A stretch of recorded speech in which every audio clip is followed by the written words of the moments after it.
Hello everyone, कैसे आप सभी लोग। बच्चे इस लेक्चर में आज हम लोग रोटेशन जो टॉपिक है उसके कुछ क्वेश्चंस के साथ इस टॉपिक का रिवीजन करेंगे।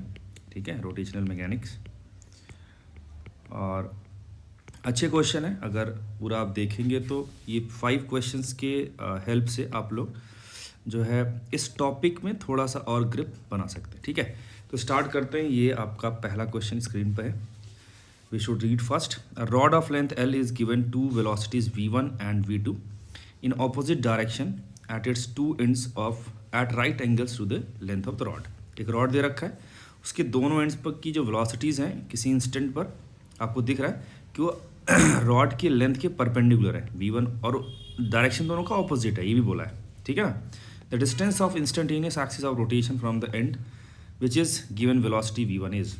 ठीक है, तो पहली बात की कंसेप्ट ये है कि इंस्टेंटेनियस एक्सिस ऑफ रोटेशन वो पॉइंट होता है about that point each and every point of body will be in pure rotation.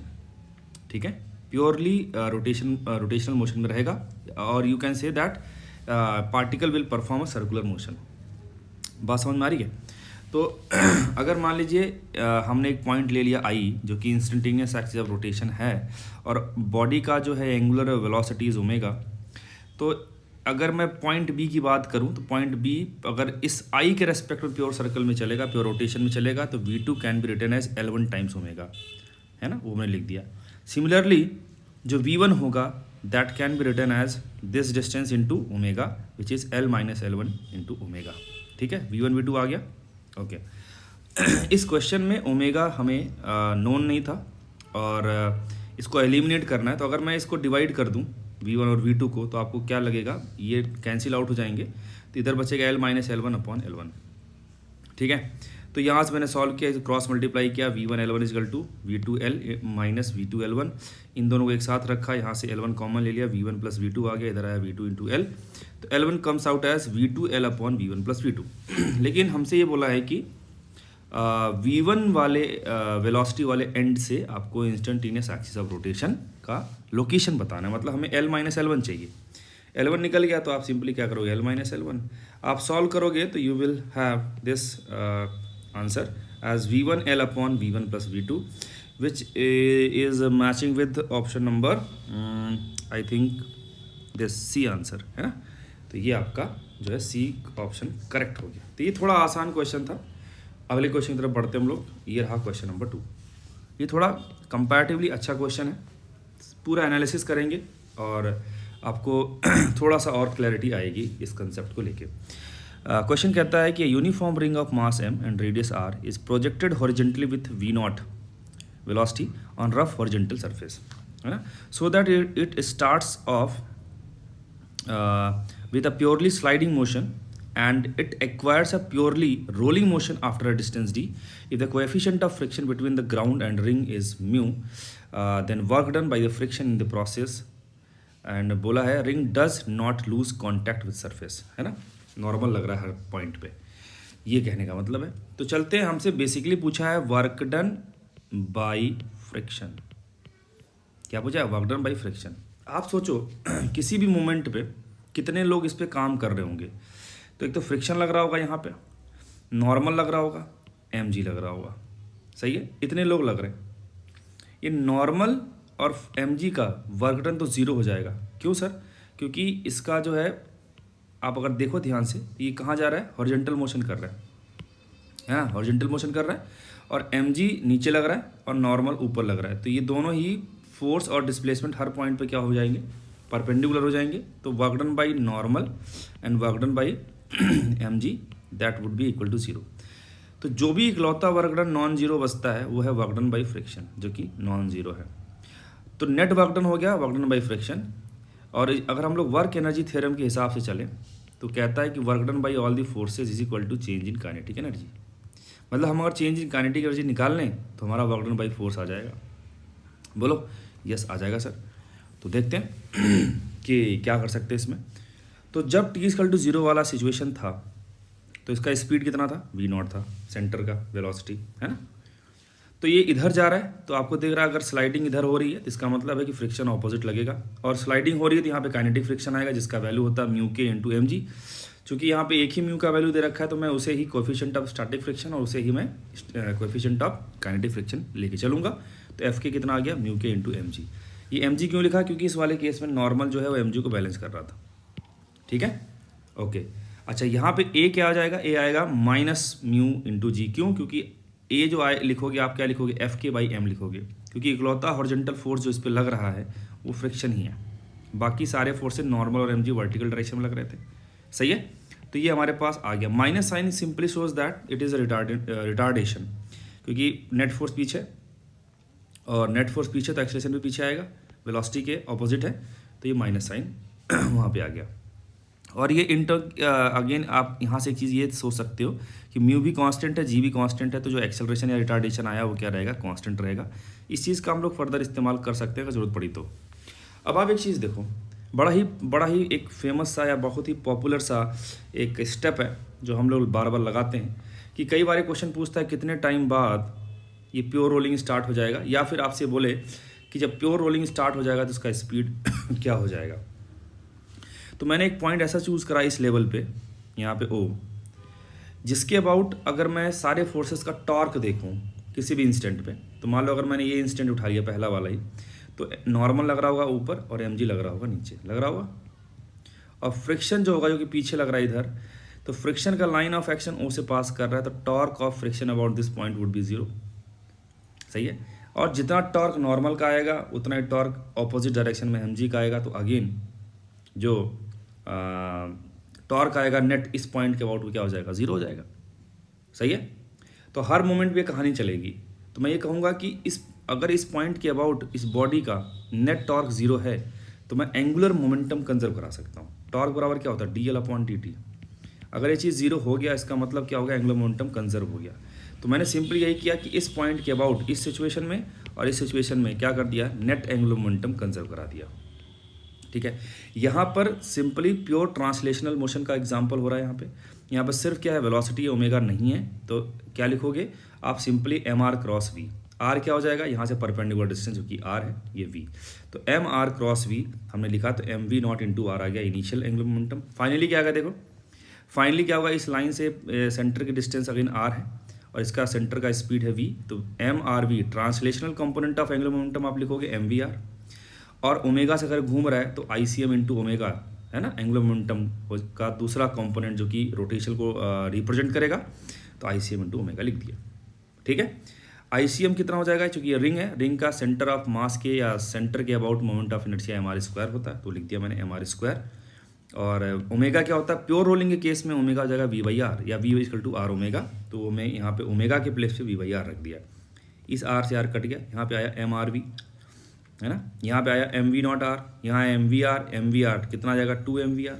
तो यहाँ से वी जो आ गया फाइनल कंडीशन में in terms of v naught equal to v will be your v naught by 2। तो हमें ये मिल गया कि यहाँ पर स्पीड कितना हो गया सेंटर का, वी नॉट बाई 2 हो गया। वी नॉट से स्टार्ट किया, प्योर रोलिंग के केस में वी नॉट बाई 2 हो गया। ठीक है ना, ओके। अब हम क्या करेंगे, अब हमारा काम है या टास्क है काइनेटिक एनर्जी कंप्लीट निकालना। इनिशियल काइनेटिक एनर्जी इस केस में बॉडी प्योर ट्रांसलेशन में था शुरुआत में, तो ट्रांसलेशन वाला ही कंपोनेंट आएगा, half M we naught square. सही बात है, लेकिन फाइनली क्या हुआ कि ये क्या कर रहा था, चल भी रहा है इसका सेंटर ऑफ मास, और ये पूरी बॉडी रोटेट भी कर रही है। तो 2 टर्म आएंगे, एक तो आएगा क्या, काइनेटिक एनर्जी जो कि रोटेशन ट्रांसलेशनल वाला है, हाफ एम वी स्क्वायर, और दूसरा क्या आएगा, हाफ आई ओमेगा स्क्वायर, आई मतलब सेंटर ऑफ मास के अबाउट मोमेंट ऑफ इनर्शिया। ठीक है, तो रखा हमने half M we square, half I M are square, omega की जगह पे क्या रखोगे, वी बाई आर, तो वी बाई आर। ठीक है, तो इसको सॉल्व किया हमारे पास, तो half M we square plus half M we square आ गया एम वी स्क्वायर। ठीक है, और इस वी के प्लेस पे क्या रखोगे, वी नॉट बाई 2 तो आएगा m we naught square by 4। ठीक है, तो काइनेटिक एनर्जी में चेंज कितना आएगा, final minus initial kinetic energy, m we square minus half M we naught square, ये आ गया था m we naught square by 4। Solve किया तो हमारे पास टोटल आया minus 1/4 m we naught square. ठीक है, जो कि ऑप्शन नंबर बी से मैच करता है। ठीक है, तो इसका की कंसेप्ट पकड़ना था अपने को, और उस की कंसेप्ट के लिए जो की फंडा इसमें था उसके लिए काम करना था। है ना। ये टर्म बहुत इंपॉर्टेंट है और जो भी बच्चा जेईई वगैरह की तैयारी करता है उसको पता होता है कि शुरुआत में अगर बॉडी प्योर रोटेशन या प्योर ट्रांसलेशन मोशन में हो और कुछ देर बाद प्योर रोलिंग मोशन का परफॉर्म करती है तो हम लोग क्या करते हैं, हॉरिजॉन्टल सरफेस पे किसी पॉइंट के अबाउट एंगुलर मोमेंटम कंजर्व कर देते हैं।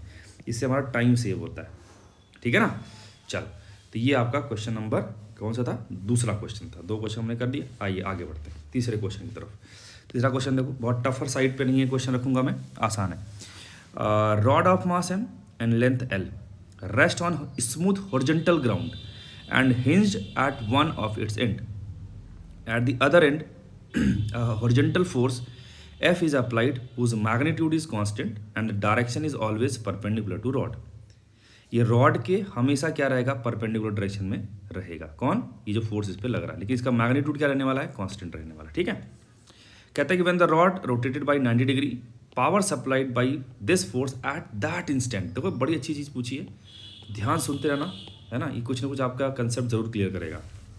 तो पहले आप ये देखो कि जब इस इंस्टेंट पे आप पहुंचोगे तो पहले आप ये देखो कि उस इंस्टेंट पर इस सेंटर का वेलोसिटी या फिर इसका ओमेगा क्या हो जाएगा, इसके बारे में चेक करते हैं। क्योंकि जब हम लोग पावर की बात करते हैं ना, तो हम पावर एफ डॉट वी के बारे में ज़रूर सोचते हैं, सही है। या फिर अगर मान लीजिए कोई बॉडी प्योर रोटेशन में है तो पावर को हम लोग डिफाइन कैसे करते हैं, D W upon D T करते हैं ना।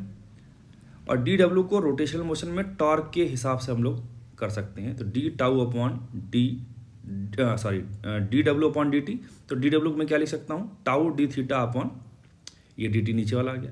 ये चीज़ क्या हो गया, ओमेगा। तो टाउ इंटू ओमेगा हमें क्या दे देगा, इंस्टेंटेनियस पावर दे देगा। समझ में आई बात। तो मतलब हमें इस इंस्टेंट पे ओमेगा चाहिए। ओमेगा कैसे आएगा, तो उसके लिए आप ये देखो, वर्क एनर्जी थ्योरम लगा दो। क्या लगा दो, work energy theorem. Work done by all the forces is equal to change in kinetic energy. Horizontal surface पर रखा गया है तो mg लगेगा नीचे की तरफ और नॉर्मल लगेगा ऊपर की तरफ। तो ये नॉर्मल और mg का जो हमारे पास वर्क डन है वो तो जीरो आ जाएगा, वो तो बैलेंस कर रहे हैं। रही बात तुम्हारे पास इस फोर्स की, तो ये आएगा कुछ ना कुछ, और यहाँ पे हिंज फोर्स भी आएगा। हिंज फोर्स वाला जो पॉइंट है वो मूव ही नहीं कर रहा है। जिस पॉइंट पर फोर्स लगता है अगर वो पॉइंट ऑफ एप्लीकेशन मूव नहीं कर रहा है, मतलब work done by that force will be 0 too, तो यहाँ भी 0 आ जाएगा। तो इकलौता फोर्स जो बचता सीन में वो एफ है जो वर्क करेगा। तो मैंने यहाँ पे एक डायग्राम बनाया कि मान लीजिए किसी सिचुएशन में थीटा एंगल पर हमने देखा, अगर मान लीजिए फर्दर डी थीटा एंगल और इसे घुमा दें हम डी थीटा, तो ये कितना चल जाएगा, ये या चल जाएगा आर डी थीटा। और उस ये आर डी थीटा का जो डायरेक्शन है ऑलमोस्ट एफ के पैरेलल रहेगा। उस छोटे से इंटरवल में या छोटे से रोटेशन में जो वर्क डन बाई फोर्स होगा वो कितना हो जाएगा, F D S F R D theta हो जाएगा। तो टोटल वर्क डन कितना हो जाएगा, जब ये 90 डिग्री पर हो जाएगा तो मैं उसे सिंपली इंटीग्रेट कर दूंगा। तो एफ इंटू यहाँ पे आर की जगह मैंने एल रख दिया है क्योंकि इसका लेंथ जो है वो एल दे रखा है, तो रेडियस जो होगा इसका वो क्या हो जाएगा, आर के बराबर है। तो f l into pi by 2 हो जाएगा। और अगेन मैंने वही लिखा, work energy theorem, net work done by all the forces is equal to changing kinetic energy. mg का वर्क डन खत्म, हिंज फोर्स का खत्म, बचा हमारे पास कौन, f, और उसका कितना आ गया हमारे पास, एफ एल पाई बाई 2। और वो कितना हो जाएगा, अब देखो इसका काइनेटिक एनर्जी कितना लिखोगे आप। शुरुआत में जो है काइनेटिक एनर्जी था 0, क्योंकि ना तो ये रोटेट कर रहा था ना तो ये ट्रांसलेट कर रहा है, तो 0। यहाँ पर चलते चलते यहाँ पहुँचा तो कुछ एंगुलर वेलोसिटी इसकी रही होगी, और ये चूंकि प्योर रोटेशन में है तो आप क्या बोलोगे, kinetic energy half I omega square. जिस एक्सिस के अबाउट घूम रहा है उस एक्सिस के अबाउट मोमेंट ऑफ इनर्शिया लिख दो। और रॉड का एक एंड के अबाउट मोमेंट ऑफ इनर्शिया होता है ml स्क्वायर बाई 3, तो 1/2 ml square by 3 omega square. ये हो गया चेंज इन काइनेटिक एनर्जी, ठीक है ना।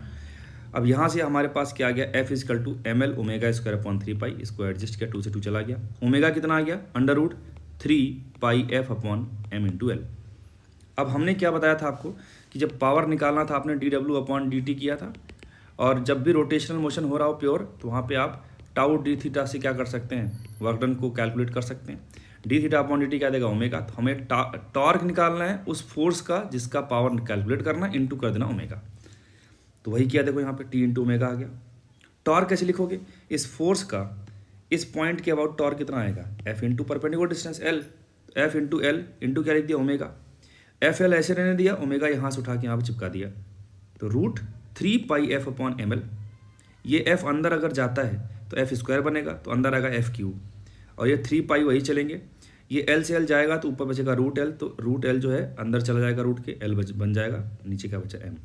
तो हमारे पास क्या आया 3f cube pi l upon m under root में, जो कि किसी न किसी ऑप्शन से मैच कर रहा है, मुझे लगता है पहले ऑप्शन से मैच कर रहा है, ए वाले ऑप्शन। ठीक है ना, तो ये था बढ़िया क्वेश्चन था, क्योंकि इस पर जो पूछा गया था ना वो लाइन बड़ी इंपॉर्टेंट थी। अगर आप सिंपली ओमेगा पूछ लेता है, बताओ यहाँ पे ओमेगा कितना है, तो वो आपका जो है नॉर्मल क्वेश्चन हो जाता है। लेकिन जब इसने ये पूछ लिया power supply by this force at this instant at that instant, वो थोड़ी सी अच्छी चीज़ हो गई जानने वाली। तो मुझे लगता है इस क्वेश्चन में एक्स्ट्रा जो है सीखने वाला यही बात है कि पावर जो आपने निकाला है वो इंपॉर्टेंट था। तो 3 क्वेश्चन कवर कर लिया अपन ने, आगे बढ़ते हैं चौथे क्वेश्चन की तरफ। अगेन बहुत स्टैंडर्ड प्रॉब्लम है ये, रोटेशन का, इवन मैं कहूँगा ये कोलिजन का प्रॉब्लम है। तो देखते हैं क्वेश्चन क्या कहता है अपन, और वही तो स्टैंडर्ड प्रोसीजर जो फॉलो करते हैं सभी लोग, हम भी वही करेंगे और आसानी सीखेंगे। Steel ball falling vertically strikes a rigid plate A, आपको दिख रहा है प्लेट रिजिड है और इस पर एक बॉल गिर रही है with velocity v naught and rebounds horizontally as shown, ऐसे आई और टकराने के बाद सीधे चली गई। Assuming surface to be same and effect of gravity on motion of ball to be neglected, हमें ग्रेविटी का इफेक्ट क्या करना, नेग्लेक्ट करना है। If the coefficient of the restitution of the ball is e then the value of 1/e is. ठीक है, देखना, ध्यान सुनना क्या करना अपने को, फंडा मैं सिखाता हूँ आपको कि एक बात आप ये देखो कि जो बॉल, अगर मैं बॉल के मोशन पर ध्यान दूँ तो बॉल इस पर टकराता है और टकरा के इधर चला गया। आप ये सोचो कि जो फोर्स इस पर इम्पल्सिव लगेगा ड्यूरिंग कोलिजन वो इस सरफेस के नॉर्मल लगेगा, बोलो मानते हो? हाँ सर बिल्कुल। इसका मतलब जो मोमेंटम में नेट चेंज आना चाहिए बॉल पे वो इसके अलाउंग ही आना चाहिए, नॉर्मल के अलाउंग। हाँ सर, इसका मतलब कि इसके परपेंडिकुलर डायरेक्शन में मोमेंटम क्या रहना चाहिए, कंजर्व रहना चाहिए बॉल का। यस, तो एक रिलेशन हमारे पास वहाँ से आएगा कि जस्ट बिफोर कोलिजन से पहले जो हॉरिजॉन्टल कंपोनेंट है, या सॉरी जो इस प्लेन के पैरेलल जो कंपोनेंट आएगा जस्ट बिफोर और जस्ट आफ्टर बॉल का, वो क्या रहना चाहिए, सेम रहना चाहिए। एक ये आएगा। दूसरा हम लोग क्या लगाते हैं, इक्वेशन ऑफ, ये equation for coefficient of restitution, ये कहता है velocity of separation upon velocity of approach, लेकिन ये किसके अलोंग लगाते हैं, अलोंग लाइन ऑफ इम्पैक्ट। ये बड़ा इंपॉर्टेंट चीज़ है, लाइन ऑफ इम्पैक्ट के अलोंग लगाते हैं। तो हम क्या करेंगे कि सारी वेलोसिटीज़ को अलोंग लाइन ऑफ इम्पैक्ट और perpendicular to line of impact क्या कर देंगे, रिजॉल्व कर देंगे। कौन सी वेलोसिटी, एक v0 को और एक v1 को, जस्ट बिफोर और जस्ट आफ्टर। इतनी बात क्लियर है? अब देखो वही सारी बात मैंने लिखा है, taking component of v0 and v1 along line of impact and perpendicular to line of impact. ये देखो v0 इधर था, लाइन ऑफ इम्पैक्ट जो है नॉर्मल की डायरेक्शन है, ये हमने बना दिया। तो v0 का एक कंपोनेंट इधर आएगा, एक कंपोनेंट इधर आएगा। अब ये वाला एंगल अगर थीटा था, ये वाला, तो ये वाला कंपोनेंट भी, ये एंगल भी क्या आ जाएगा, थीटा आ जाएगा। तो इधर v0 का कंपोनेंट आएगा v0 cos थीटा, इधर आएगा v0 sin थीटा। इधर देखो बाद में just after collision velocity v1 था, नॉर्मल यही था, ये एंगल थीटा कैसे आया सर, देखो ये एंगल थीटा, तो ये वाला एंगल थीटा, ऑल्टरनेट है ना। तो v1 का ये कंपोनेंट आएगा v1 cos थीटा, इधर आ गया v1 sin थीटा। अब देखना मैंने क्या बोला था आपको कि ये वाला कंपोनेंट और ये वाला component just before just after same रहने चाहिए, क्योंकि हमारा जो बॉल पे लगा हुआ नॉर्मल था या इम्पल्सिव फोर्स था उसका डायरेक्शन ये था, तो यही मोमेंटम में चेंज करेगा, इस डायरेक्शन का मोमेंटम कंजर्व रहेगा। ठीक है, तो वही लिख दिया मैंने, as no impulsive force on ball is acting perpendicular to line of action, hence velocity just before and just after along that direction will be same। तो v0 sin theta, v0 sin theta v1 cos theta की equal हो जाएगा, यहाँ से v1 निकाल लिया, v0 cos theta upon sin theta. अब e लगाना है, e क्या कहता है, velocity of separation upon velocity of approach. तो आप ये देखो along लाइन ऑफ इम्पैक्ट, तो ये जो सरफेस है तो रुका हुआ है, तो इकलौता जो चल रहा है बॉल ही है, तो बॉल का ही वेलोसिटी ऑफ अप्रोच देखना पड़ेगा, बॉल का ही वेलोसिटी ऑफ सेपरेशन। जब बॉल जा रही है तो सेपरेट हो रही है, उसका ये वाला कंपोनेंट वो कौन सा था, v1 sin थीटा, तो वेलोसिटी ऑफ सेपरेशन आ गया v1 sin थीटा। अप्रोच में देखो वेलोसिटी आ रही थी v0 से, तो हमें कौन सा चाहिए कंपोनेंट जो इसके परपेंडिकुलर हो, ये वाला है ना, वो कितना था v0 cos थीटा। ठीक है, तो वो लिख दिया हमने, v1 की वैल्यू उठा के यहाँ पर रख दी, तो v1 जहाँ पे क्या रखोगे, v0 sin theta upon cos theta, ये v0 चल रहा था ऐसे लिख दिया, और ये sin अपॉन cos चल रहे थे ऐसे लिख दिया। ठीक है, तो sin upon cos tan theta, sin upon cos tan theta कितने हो गए, तो tan theta into tan theta, tan square theta, v0 से v0 चला गया, e कितना आया, tan थीटा का होल स्क्वायर, थीटा कितना था 30 डिग्री था, थीटा कितना था, 30 था। tan 30 कितना होता है, 1/√3, तो उसका स्क्वायर करोगे कितना आएगा, 1/3। हमसे क्वेश्चन पूछा है 1/e, तो क्या हो जाएगा ये 3। ठीक है, तो ये हो गया, ये आपका लेक्चर का 4th क्वेश्चन था। ठीक है, स्टैंडर्ड क्वेश्चन था, और इसमें की पॉइंट यही था कि along the line of impact के परपेंडिकुलर डायरेक्शन में बॉल का मोमेंटम कंजर्व करते हैं। ये समझने वाली चीज़ और ध्यान में रखने वाली चीज़ है। कई बार बच्चा ये चीज़ भूल जाता है या उसको स्ट्राइक नहीं करता। कई बार ऐसा होता है कि हमें चीज़ें स्ट्राइक नहीं करती हैं, तो हमें लगता है कि नंबर ऑफ अननोन्स बहुत ज़्यादा हो गए हैं, फिर हम थोड़ा सा टेंशन में जाते हैं, और जैसे एग्जाम में एक बार आप टेंशन में आते हो, आपका क्वेश्चन आपके हाथ से निकल जाता है। ठीक है, चलो, आई होप कि वो आपको ऐसा सिचुएशन ना आए। ठीक है, क्वेश्चन नंबर आज का लास्ट और सबसे बढ़िया क्वेश्चन है ये। थोड़ा सा पेशेंस के साथ सुनना है और बहुत कुछ सीखोगे आप। मैं भी आराम आराम से बताऊंगा, देखना।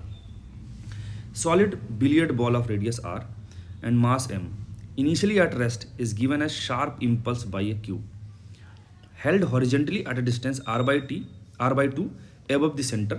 Just after the impulse, the velocity of center of mass of ball is this. The coefficient of friction between the ball and table is this. The ball start rolling without slipping t second after impulse is given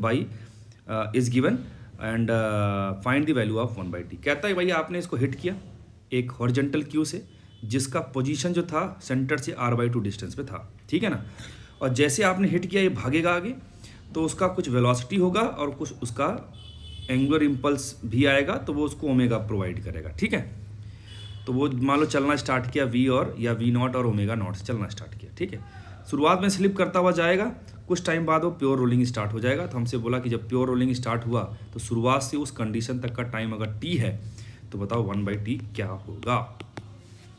तो मैंने क्या किया, बनाया। पहले मुझे बिल्कुल idea नहीं था, या मैंने आइडिया लगाने का प्रयास भी नहीं किया कि फ्रिक्शन किधर लगेगा। तो मैंने मान लिया फ्रिक्शन, भाई अपना कॉमन सेंस लगाया कि सर फ्रिक्शन तो लगेगा पीछे। हमने इसको आगे हिट किया, फ्रिक्शन लगेगा पीछे, लगा दो कोई टेंशन नहीं। हमने लगाया फ्रिक्शन लग गया पीछे। ठीक है, हमने मान लिया कि इस मोमेंट पर वेलोसिटी जो है vc है और उसका ओमेगा कितना, ओमेगा नॉट है। ओमेगा नॉट निकालने के लिए हम लोग एंगुलर इम्पल्स मोमेंटम लगाएंगे, और v निकालने के लिए हम लोग linear momentum impulse momentum theorem लगाएंगे, है ना। देखो j है इम्पल्स, है ना, तो इम्पल्स होता क्या है, चेंज इन मोमेंटम। क्या होता है, चेंज इन मोमेंटम। बहुत सिंपल बात है ना। शुरुआत में अगर आप देखो ध्यान से, पहले क्या था, ये रुका हुआ था, और जस्ट आफ्टर क्या हुआ, ये चलना स्टार्ट किया vc से और घूमना स्टार्ट किया ओमेगा नॉट से। तो शुरुआत में रुका था तो इनिशियल मोमेंटम 0, बाद में मोमेंटम कितना हो गया vc इंटू m, तो वही लिखा m vcm माइनस 0। vcm अपने क्वेश्चन में दे रखा 10, तो ये 10 जो है 10m हो गया j का, इम्पल्स का वैल्यू आ गया।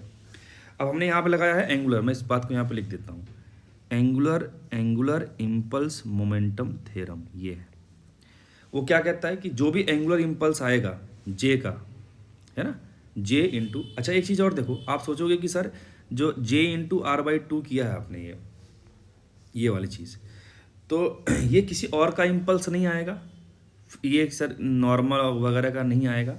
देखो मैं बताता हूँ, नहीं आएगा, क्योंकि हमारा जो इम्पल्सिव फोर्स है j, ये हॉरिजॉन्टल में लग रहा है। ये mg हो चाहे नॉर्मल हो, है ना, ये कोई भी ऐसा कंपोनेंट नहीं दिख रहा जो कि आपका हॉरिजॉन्टल, ये वर्टिकल में है ना। तो इसको बैलेंस करने के लिए अगर कोई आता तो कौन आता, हॉरिजॉन्टल में ही आता। आप सब कहोगे सर ये फ्रिक्शन का फॉर्मूला क्या होता है, म्यू इंटू एन तो नॉन इम्पल्सिव था, तो ये फ्रिक्शन भी क्या हो जाएगा आपका, नॉन इम्पल्सिव। इकलौता इम्पल्स जो लगाएगा वो यही लगाएगा, तो j इंटू r/2 क्या हो जाएगा आपके पास, इसका इम्पल्स वो क्या करेगा, i इंटू ओमेगा। आई कितना हो जाएगा, ये आपका सॉलिड स्फीयर था तो 2/5 mr² इंटू ओमेगा हमने कितना एज्यूम कर रखा, ओमेगा नॉट। तो ओमेगा नॉट हमने सॉल्व किया, वो आप देख लेना वैल्यूज पुट करके, वो आया 25/2r। अब एक चीज़ मैंने सोचा कि एक बार एक काम करते हैं, ओमेगा नॉट r की वैल्यू निकालते हैं। तो ओमेगा नॉट r आया हमारे पास 25/2 12.5, और vc है जो या vcm है वो 10 है। आप एक चीज़ देखो कि vc का वैल्यू ओमेगा नॉट r से ज़्यादा है, इसका मतलब ये वाला जो पॉइंट है, ये वाला पॉइंट, ये पीछे की तरफ भाग रहा होगा। अगर ये पीछे की तरफ भाग रहा मतलब फ्रिक्शन कहाँ लगेगा, आगे की तरफ, काइनेटिक फ्रिक्शन, है ना। तो अब हमें अगले डायग्राम में या यहाँ पे एक हिंट मिल गया कि अब फ्रिक्शन भैया आगे लग रहा, पीछे नहीं लग रहा, कोई बात नहीं। अब मैंने वो करेक्शन किया, फ्रिक्शन को लगाया आगे काइनेटिक। अब इसको वापस हमने देखा, इस पर जो इकलौता हॉरिजॉन्टल फोर्स लग रहा है वो F के, सही है, और उसका वैल्यू कितना आएगा, म्यू के इंटू एन। एन कितना हो गया mg। ये फोर्स कांस्टेंट है, फोर्स कांस्टेंट तो एक्सेलरेशन कांस्टेंट, तो मैं इक्वेशन ऑफ मोशन लगा सकता हूँ, है ना। तो वो देखो a बराबर लिखा मैंने म्यू इंटू जी, v बराबर u प्लस ए टी लगाया। बाद में हमने मान लिया कि जब प्योर रोलिंग स्टार्ट हुआ तो उस केस में वेलोसिटी v था और एंगुलर वेलोसिटी ओमेगा था। तो v इजकल टू ये फाइनल इनिशियल 10 हमने क्वेश्चन में दे रखा था, a का वैल्यू म्यू जी और टाइम हमने मान लिया कि यहाँ से यहाँ तक टाइम t लग गया। इक्वेशन नंबर 1 बोल दिया। अब हमें ये देखना है कि ओमेगा या ओमेगा नॉट जो था वो चेंज होते होते ओमेगा हो गया। ओमेगा के लिए हमें अल्फ़ा चाहिए चेंज होने के लिए, तो अल्फ़ा के लिए हमें टॉर्क निकालना पड़ेगा। तो ये फ्रिक्शन का जो टॉर्क है, फ्रिक्शन का जो टॉर्क है वो निकाल लेते हैं, एफ आर इंटू एफ के इंटू आर, सेंटर के अबाउट एफ के इंटू आर, है ना, इज इक्वल टू क्या आएगा आई इंटू अल्फ़ा। आई कितना था 2/5 M are square into alpha, ठीक है। एफ के कितना था म्यू एम जी, तो म्यू के इंटू एम जी रख दिया, इंटू आर यहाँ पे 2/5 एम आर स्क्वायर, एम से एम गया, है ना, एक आर से एक आर जाएगा, सॉल्व करोगे तुम्हारे पास अल्फ़ा आता है 5 म्यू जी अपॉन 2r, ठीक है। ये अब देखो हमें ओमेगा का भी हिसाब किताब चेक करना है। शुरुआत में ओमेगा ओमेगा नॉट था, ये जो फ्रिक्शन का जो टॉर्क आएगा उसकी वजह से जो अल्फ़ा आएगा वो ओमेगा को रिड्यूस करेगा, है ना। तो इसलिए यहाँ पर माइनस लगा दिया क्योंकि अल्फ़ा का जो डायरेक्शन है वो ओमेगा के या ओमेगा नॉट के ऑपोजिट था। तो omega equal to omega naught minus alpha T हो गया। तो यहाँ से ओमेगा सॉल्व करोगे तो कितना आएगा, देखो ओमेगा नॉट हमने ये निकाला था, अल्फ़ा हमारे पास ये था। अच्छा यहाँ पे एक चीज़ और देखो, यहाँ पे आएगा 2, है ना, हाँ, तो ये हमारे पास आ गया इंटू टी, सही है। तो ये ओमेगा का हमारे पास वैल्यू आ गया। अब हम जानते हैं कि प्योर रोलिंग कंडीशन में V equal to are omega होता है। यहाँ लिखा भी है मैंने, है ना। तो वी की जगह पे ये रखोगे आप, कहाँ गया, ये पहला इक्वेशन वो लिख दिया मैंने, और आर ओमेगा की जगह पे ये रखोगे सेकेंड इक्वेशन, यहाँ चिपका दो। अब आर को अंदर ले जाओ तो ये आएगा 25/2, ये आएगा 5 mu G upon 2 times T, है ना। ये आर से आर चला जाएगा, तो इसको इधर भेज दो आप, इसको 10 को इधर भेज दो, तो ये आएगा आपका 2.5, ये आपका 10 है तो 12.5 माइनस 10 2.5। अच्छा ये क्या है आपका 2.5 म्यू जी टी, ये कितना था म्यू जी टी, तो 2.5 plus 1 3.5 mu G T, 2.5 T कितना आ गया 2.5 upon 3.5 into mu G. Solve करो, यहाँ पे म्यू की जगह पे 1/2 रख दो और जी की यहाँ पर 10 रख दो, तो ये आपका हो जाएगा, देखो कितना, ये जो है 2 ऊपर पहुँच गया, ये डेसिमल हटा दिया, तो 25 अपॉन 35 इंटू 2, ऊपर बच गया हमारे पास 50, नीचे आया 35 इंटू 10, तो 10 से 50 जाएगा 5 टाइम्स, 5 कट करेगा 35 को 7, तो टी आ गया 1/7, और हमसे क्वेश्चन पूछा था 1/t, और वो कितना जाएगा 7। तो ये हमारे पास 7 आंसर हो गया। बात पूरी समझ में आई। तो ये क्वेश्चन अच्छा था, इसमें हमने ये जो फ्रिक्शन वाली जो डायरेक्शन थी ये आपका मेजर रोल प्ले करती है। अगर यहाँ पर आप बाद में अगर अपनी गलती अगर नहीं सुधारते हो आप यहाँ पे, तो आंसर हमारा कुछ और आता है, ठीक है ना। चलो, तो इस पर थोड़ा आपको ध्यान देना था, अदरवाइज़ क्वेश्चन बहुत टफ नहीं है, बट यस अगर आपको ये बेसिक चीज़ें पता हैं तो आप आराम से कर ले जाओगे, ठीक है। तो आई होप ये जो है इन क्वेश्चन के थ्रू आपने जो है अपना एक रिवीजन प्रॉपर कर लिया होगा। अगर आपको कहीं लगता है कि डिफ़िकल्टी आ रही है तो उस टॉपिक को आप क्लास नोट से या किसी लेक्चर से वापस देखें और उस पर बेस कुछ क्वेश्चंस करें ताकि आपका उस पर ग्रिप अच्छा बन जाए, ठीक है बच्चों। चलो मिलते हैं नेक्स्ट वीडियो लेक्चर में, तब तक के लिए bye bye, see you, take care.